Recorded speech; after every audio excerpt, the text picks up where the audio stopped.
7 मई को शुरू हुए भारतीय सैन्य अभियान ऑपरेशन सिंदूर ने पाकिस्तान को उसी की जमीन पर करारा जवाब देते हुए ये स्पष्ट कर दिया कि भारत अब आतंकी हमलों को हल्के में नहीं लेगा। दोनों देशों के बीच सीज फायर की घोषणा हो चुकी है। इस बीच भारत ने ये साफ किया है कि पीओके की वापसी ही भारत के लिए असली मुद्दा है। इन सब के बीच चलिए हम आपको बताते हैं कि ऑपरेशन सिंदूर से भारत को क्या क्या मिला। भारत की ओर से चलाए गए ऑपरेशन सिंदूर ने पाकिस्तान को कड़ा संदेश दिया है कि आतंकवाद और उकसावे की कार्रवाई का जवाब अब निर्णायक और घातक होगा। 7 से 10 मई के बीच भारतीय सेना ने पाकिस्तान और पाकिस्तान अधिकृत कश्मीर यानी कि पीओके में आतंकवादी ठिकानों और सैन्य अड्डों को सटीक हमलों से निशाना बनाया।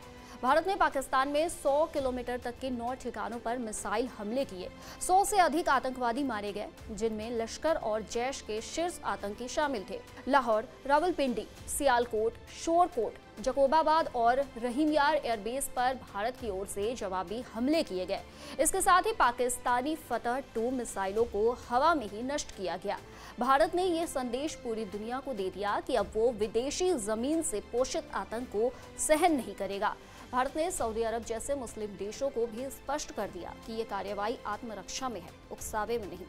सिंधु जल समझौते की पुनर्समीक्षा।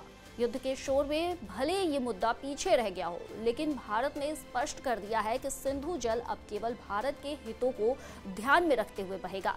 विश्व बैंक ने भी इस विवाद में कोई भूमिका लेने से इनकार कर दिया है, जो भारत के लिए कूटनीतिक जीत है। आतंकी ढांचे का विध्वंस। जैश-ए-मोहम्मद, लश्कर-ए-तैयबा और हिजबुल के ठिकाने तबाह कर दिए गए। आईएसआई के सहयोग से चल रहे लॉन्च पैड ध्वस्त हुए। पाकिस्तानी वायुसेना को भारी नुकसान।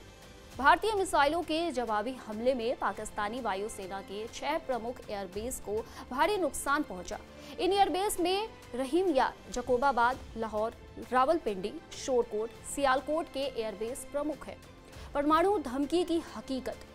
भारत के सख्त कदम से घबराए पाकिस्तान ने पहले एनसीए यानी नेशनल कमांड अथॉरिटी की बैठक बुलाने की बात कही, लेकिन अमेरिका और अंतर्राष्ट्रीय दबाव के चलते उसे 10 मिनट में रद्द करना पड़ा। भारत का रणनीतिक संदेश। रक्षा मंत्री राजनाथ सिंह ने कहा कि ऑपरेशन सिंदूर एक ऐतिहासिक सैन्य कार्रवाई है, जिसमें आतंकी ढांचे को गंभीर क्षति पहुंचाई गई, वो भी बिना किसी निर्दोष नागरिक को नुकसान पहुंचाए हुए। चीन और तुर्की की चुप्पी।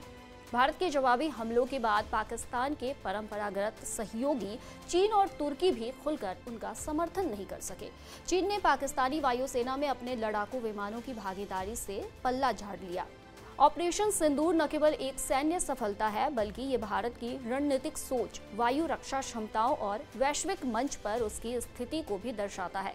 साथ ही ये भी कि भारत अब अपने दुश्मनों को घर में घुसकर उसका सफाया करेगा।